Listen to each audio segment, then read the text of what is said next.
आणि आता आपल्या चर्चेकडे वळूया। राज्यातले 30 जिल्हे अतिवृष्टीने बाधित आहेत। गेले 2 दिवसांपासून पावसाने मराठवाड्याला अक्षरशः रडकुंडीला आणलंय। यावेळच्या पावसात केवळ शेती खरडून गेली असं नाही, तर राहतं घर कोसळलंय।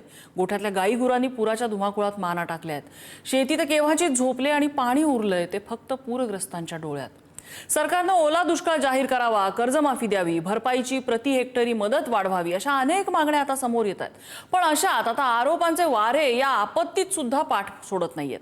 सरकारकडे कोट्यवधींचा आपत्ती व्यवस्थापनाचा निधी पडून आहे आणि त्यात भ्रष्टाचार झालाय असा आरोप शिवसेना उद्धव ठाकरे पक्षाचे खासदार संजय राऊतांनी केलाय।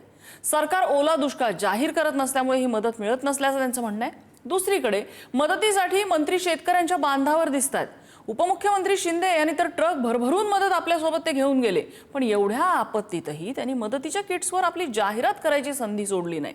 काही गावात संतप्त प्रतिक्रिया या विरोधात उमटलेली आहे। वेळ काय, चाललंय काय असा साहजिक प्रश्न त्यामुळे आता उपस्थित होतोय आणि त्यामुळे ही मदत म्हणायची की मदतीची आपत्ती।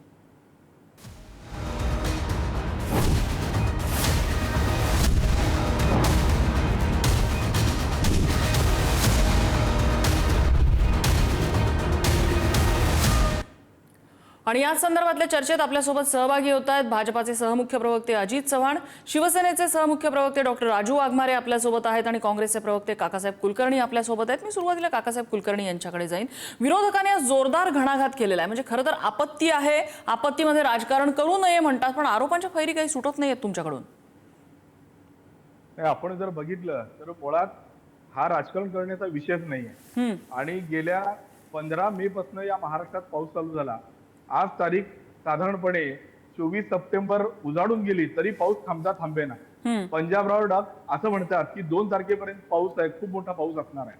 आणि गेल्या 130 वर्षामध्ये जेवढा पाऊस पडला नाही तेवढा पाऊस विशेषतः सोलापूर असेल, इकडे बीड असेल ह्या टप्प्यामध्ये पाऊस झाला। आमचा प्रश्न एवढाच आहे की एवढी मोठी आपत्ती, एवढा मोठा महापूर, जिथं आम्ही दुष्काळी जिल्ह्यामध्ये राहतो, सोलापुरात दुष्काळी पट्टा आहे, बीड असेल, इकडं उस्मानाबाद असेल, खूप अशी इकडं परभणी असेल, हा दुष्काळी पट्टा म्हणून आपण नेहमी मानतो। आणि अशा दुष्काळी पट्ट्यामध्ये एवढा मोठा पाऊस आला, एवढी मोठी आपत्ती आली आणि एवढ्या मोठ्या आपत्तीमध्ये खऱ्या अर्थानं शासनानं काहीतरी तरतूद करणं, शासनानं मदत करणं, वेळेवर पंचनामे करणं आणि विना अटी विना शर्ती मदत करणं हे अतिशय गरजेचं असताना खऱ्या अर्थानं आज सकाळपर्यंत कोणतेही मंत्री या ठिकाणी यायला तयार नव्हते।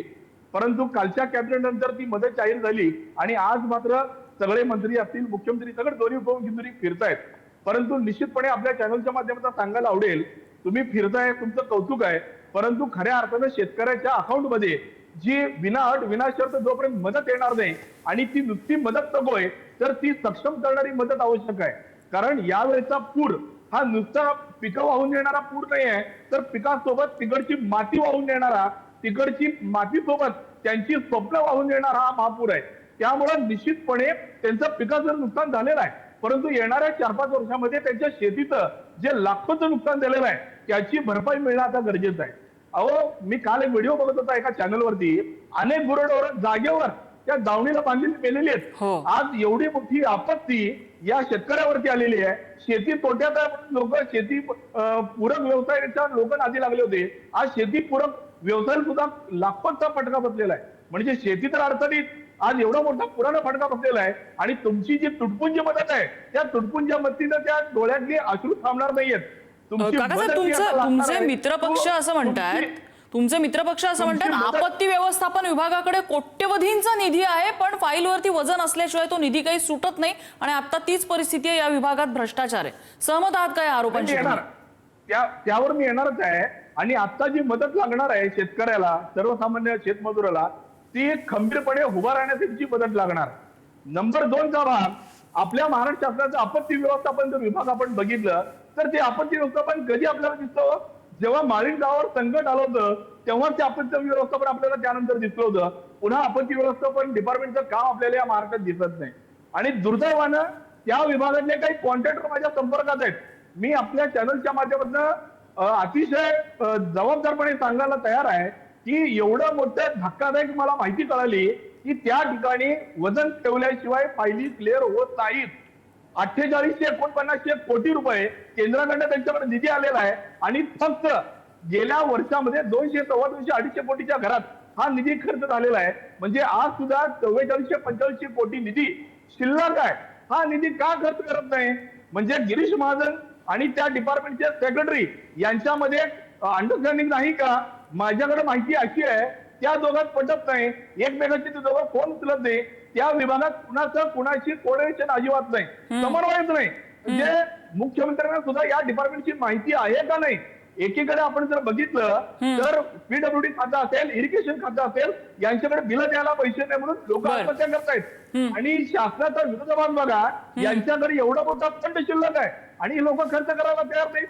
म्हणजे एखादी आपत्ती घडून लाखो लोकांचा जीव जावा तेव्हा हे आपत्ती व्यवस्थापन डिपार्टमेंट जागा होणार आहे का? आपण डॉक्टर राजू वाघमारे यांच्याकडे येऊया. डॉक्टर साहेब, पूरग्रस्तांसाठी उपमुख्यमंत्री शिंदे मदत घेऊन गेले, स्वागतच आहे त्यांचं. आम्ही ट्रकच्या रांगा त्याची दृश्य आम्ही बघितलेली आहेत, खरंच स्वागत आहे त्याचं.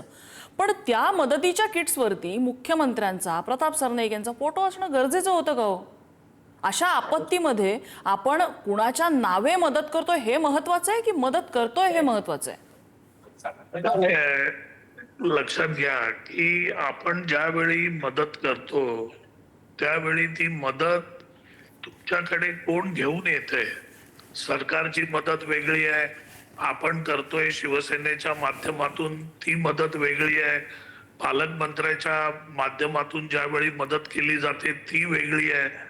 त्याच्यामुळे लोकांचा गैरसमज होता कामा नये. लोकांना कळलं पाहिजे की आपल्याला जी मदत मिळते आहे किंवा जी मदत केलेली आहे ती कोणाकडून गेलेली आहे, हाच त्याच्या पाठीमागचा हेतू आहे. लोकांना उद्या उपमुख्यमंत्री गेल्यावर त्यांना असं नको वाटायला सरकारने हे दिलंय, कारण सरकारची मदत परत येणारच आहे.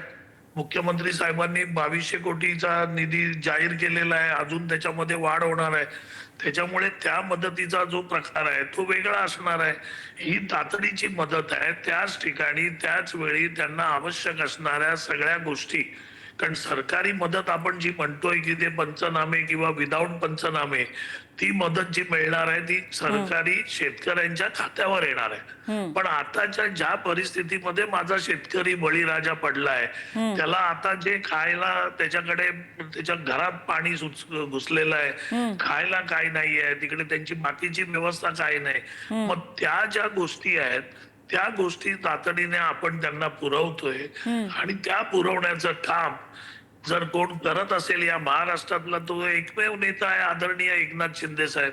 तुम्ही माळीत गावाचं बघा, माळीत गाव पूर्ण ज्यावेळी झालं त्याच्यानंतर त्यांना घरं बांधून देण्यात आली. आता मध्ये ज्यावेळी त्या वरती टेकडीवरची घरं पडलेली त्यावेळी साहेब मुख्यमंत्री असताना, पहिला मुख्यमंत्री तो एवढ्या पावसामध्ये मेडिकल अवस्था वाईट असताना पण पूर्ण डोंगर चढून वरती गेले आणि सगळ्यांना तिकडे मदत दिली. पहलगामला त्यांनी जाऊन मदत दिली. त्याच्यामुळे महाराष्ट्रात नव्हे भारतात कुठेही संकट आलं तर त्या संकटाला धावून जाणारा एक जनसामान्याचा नेता म्हणून एकनाथ शिंदे साहेब आहेत आणि त्यांचा तो स्वभाव आहे.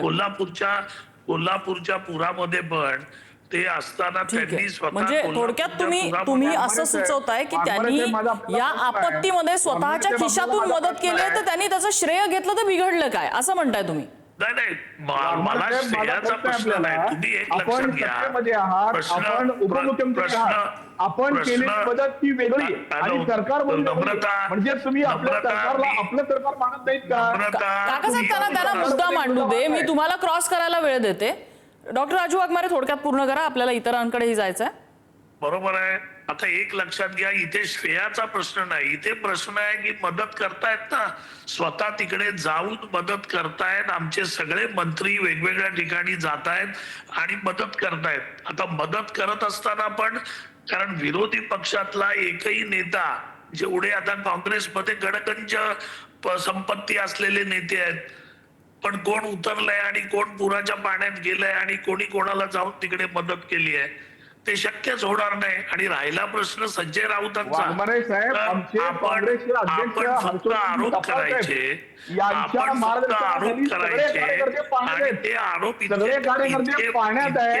आम्ही जाहिरात करत पुरावे नाही, नसलेले आम्ही आरोप मार्केटिंग करायचे करत नाही, आणि आम्ही मीडिया आपण घेऊन गप्प सोबत बसायचं. फिरत नाही. कारण आरोप मदत ही केल्यावर मीडियावर बदनामी करायची, याच्या पलीकडे मदत काय ही नाही. नैसर्गिक असली पाहिजे. त्यांच्याकडे एकही मदतीची पुरावा जाहिरात नाहीये करणं की हे अशा पाप आहे. पद्धतीने पैसे घेतले जातात. मदतीची जाहिरात करणं हे एकही पाप पुरावा आहे नाही वाघमारे साहेब. त्यांच्याकडे.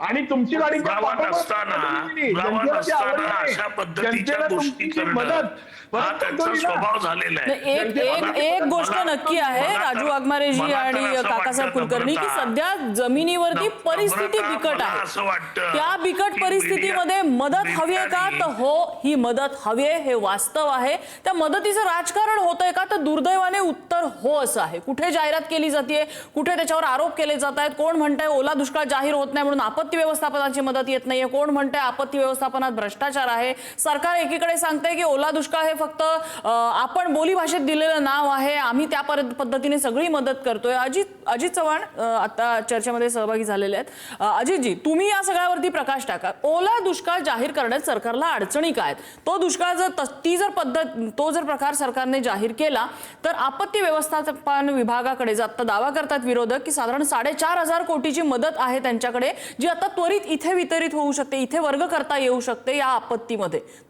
ओला दुष्काळ जाहीर करायला सरकारला काय प्रॉब्लेम आहे?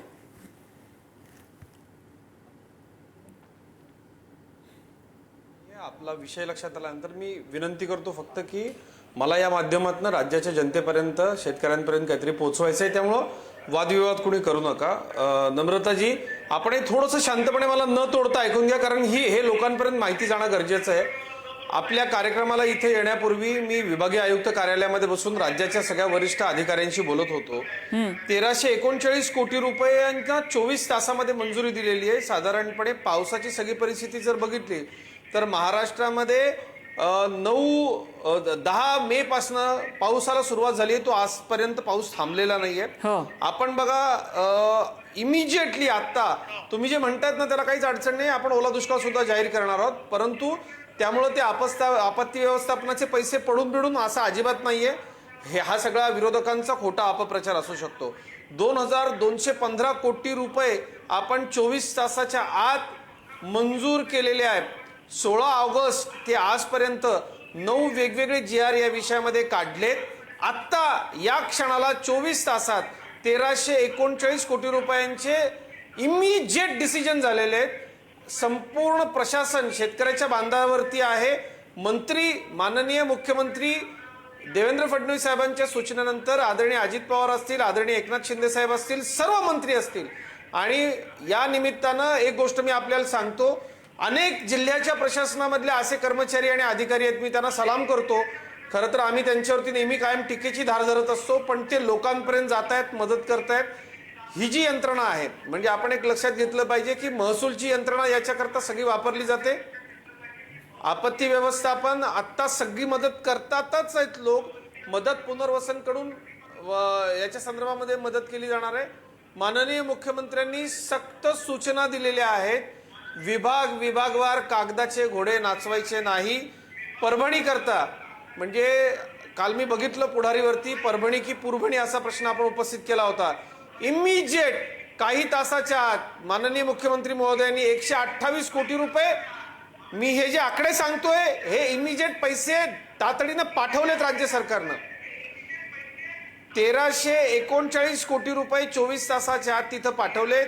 हे जे काही सांगितलं जातंय 4-4.5 हजार करोड रुपये पडून आहेत आणि ते आपण देणार नाही वगैरे, या सगळ्या विरोधकांच्या ह्या खोट्या वल्गना असू शकतात.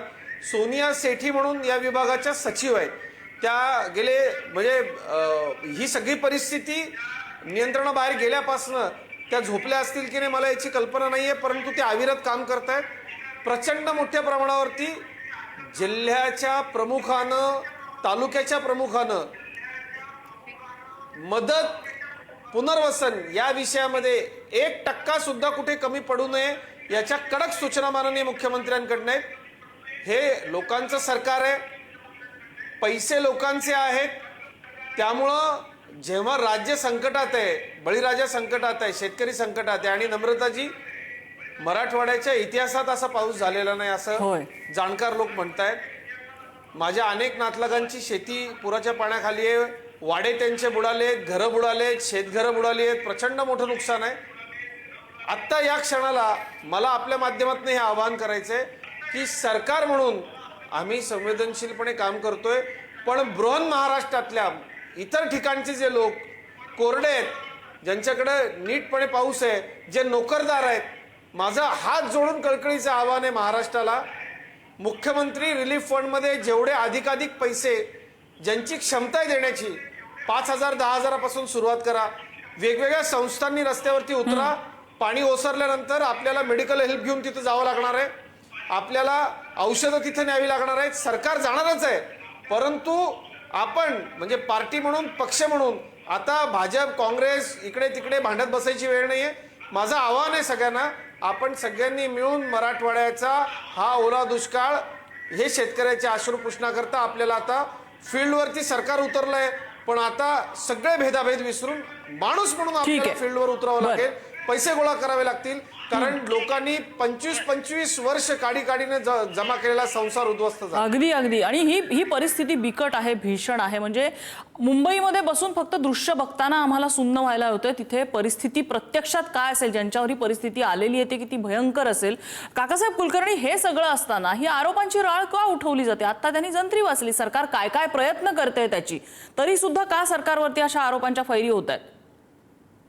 मगाशी अजित चव्हाणजींचं मी ऐकून घेत होतो, आता विनंती त्यांनी सुद्धा मला ऐकून घ्यावं. 18 सप्टेंबरचा मी त्यांना GR दाखवतो आपल्या कॅमेऱ्याच्या माध्यमातून. त्यांनी सांगितलं की परभणी आणि सातारा सांगलीला 128 कोटी रुपये आम्ही पाठवले. परभणीसाठी 128 कोटी आणि सातारा सांगलीसाठी 74 कोटी 24 तासात आम्ही डीपीटी केलं, असं ते सांगितले आता. परंतु त्याचा GR निघाला, त्याचे अद्याप पैसे मिळालेले नाहीत. नंबर 1. आणि त्यांनी सांगितलं की हा निर्णय आम्ही 24 तासात घेत आहे. हे सपशेल चुकीचं आहे. हा GR निघाला 18 सप्टेंबरला आणि जून ते ऑगस्ट एवढ्या 2 महिन्यामध्ये जो प्रचंड पाऊस झाला, त्याच्या 2 महिन्याच्या पावसानंतरची ती मदत त्या ठिकाणी जाहीर केली, परंतु ती अद्याप कोणत्याही अकाउंटवर मिळाली नाही. नंबर 1. नंबर 2च्या बाबतीमध्ये मगाशी ते बोलत होते, सोनिया रेड्डी मॅडम काम अतिशय चांगलं करतायत. ते अतिशय सत्य आहे, त्या मॅडम अतिशय चांगलं काम करतायत, मी तुमच्या मताची सहमत आहे. परंतु आज सकाळी संजय राऊत साहेबांनी ज्या पद्धतीनं पुराव्याविषयी हल्लाबोल केला, ते कदाचित अजित चव्हाणजी ते सकाळी बघितलं नसतील. माझं आपल्या चॅनलच्या माध्यमातून सांगणं एवढंच आहे, आपल्या चॅनलच्या माध्यमातून मी चॅलेंज द्यायला तयार आहे अजित चव्हाणजींना की आता सुद्धा 150 पेक्षा जास्त फायली त्या डिपार्टमेंटला पेंडिंग आहेत आणि त्या 150 पैकी किमान 15-20 फायली या राज्यातल्या सत्ताधारी पक्षातल्या माजी मंत्र्यांच्या फायली आहेत, ज्या फायली गेल्या 3-3 महिन्यापासून 4-4 महिन्यापासून त्या ठिकाणी पडून आहेत, परंतु त्या ठिकाणी कोणताही वजन न वापरल्या गेल्यामुळं त्या फायली क्लिअर व्हायला तयार नाहीत. हा माझा आक्षेप आहे, आरोप आहे आणि निश्चितपणे माझ्याकडे त्याबाबतचे सगळे पुरावे आता मी जर तुम्ही दाखवला तर मी पुरावे दाखवायला तयार आहे. नंबर 3च्या बाबतीमध्ये ही वेळ राजकारण करण्याची नाही, हे निश्चित आहे. आम्ही राजकारण करत नाही आहोत, आम्ही तुम्हाला जाणीव करून देत आहोत की एवढे पैसे शिल्लक आहेत, ते पैसे तात्काळ तुम्ही त्या ठिकाणी विनाशर्त विनाअटी तात्काळ तुम्ही जाहीर केला पाहिजे. तुम्ही जर आता जाहिरातबाजी करत असले, आता जर तुम्ही मला बोलू द्या 1 मिनिट, मला 1 मिनिट बोलू द्या, मग तुम्ही या. आता जर तुम्ही मार्केटिंग करत असले तर दुर्दैवानं आज ज्या पद्धतीने एकनाथ शिंदे साहेबांची मदत स्वाभिमानी लोकांनी नाकारली, तशी हा महाराष्ट्र स्वाभिमानी आहे आणि या ठिकाणी चुकीचं काम केलेलं या महाराष्ट्राच्या जनतेला पटणार नाही. पुन्हा एकदा महाराष्ट्राच्या जनतेला तुम्ही माफी माहिती पाहिजे. ही वेळ मदतीची आहे, ही वेळ जाहिरातीची नाही. ठीक आहे. डॉक्टर राजू वाघमारेंना काय बोलायचं? काय आहे माहितीये का की दरवेळी बोलायचं की आम्ही असल्या गोष्टीमध्ये पहलगाम मध्ये राजकारण करत नाही, आम्ही देशाच्या संकटात राजकारण करत नाही, आम्ही पूरग्रस्तांमध्ये राजकारण करत नाही आणि संपूर्णपणे राजकारण करायचं. जी व्यक्ती मदत करते आहे, पूर्ण शिवसेनेला आम्ही सांगितलंय, आमचे प्रत्येक जिल्हा प्रमुख, आमचे प्रत्येक कार्यकर्ते, प्रत्येक आमदार, कालच्याच पदाधिकाऱ्यांच्या बैठकीत पण साहेबांनी सगळ्यांना सूचना दिल्या की सगळ्यांनी, शिवसैनिक हा नेहमी मदतीसाठी तयार असतो आणि शिवसैनिकांनी मदत आपापल्या पद्धतीने जी मदत आहे ती पक्षाच्या माध्यमातून आणि स्वतःच्या माध्यमातून संपूर्णपणे महाराष्ट्रात आम्ही करतोय. प्रश्न श्रेयाचा नाही आहे, लक्षात घ्या.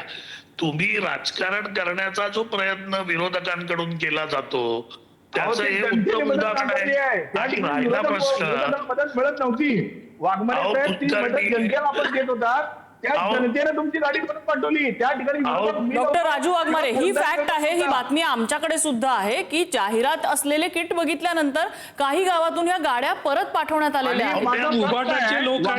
तुम्हाला प्रश्न आहे, तुम्ही सत्तेचे उपमुख्यमंत्री आहात, तुम्ही सरकारला स्वतःचं सरकार समजत नाहीत का?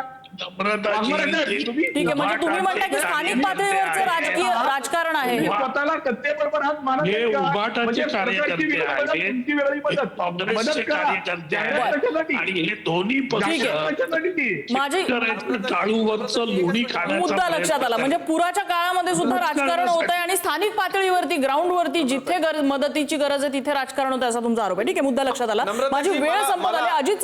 अजित चव्हाण मगाशी 2 GR चा उल्लेख केला होता काकासाहेब कुलकर्णींनी आणि ते पैसे मिळाले नाही. GR निघाला, पैसे मिळाले नाही असा आरोप आहे.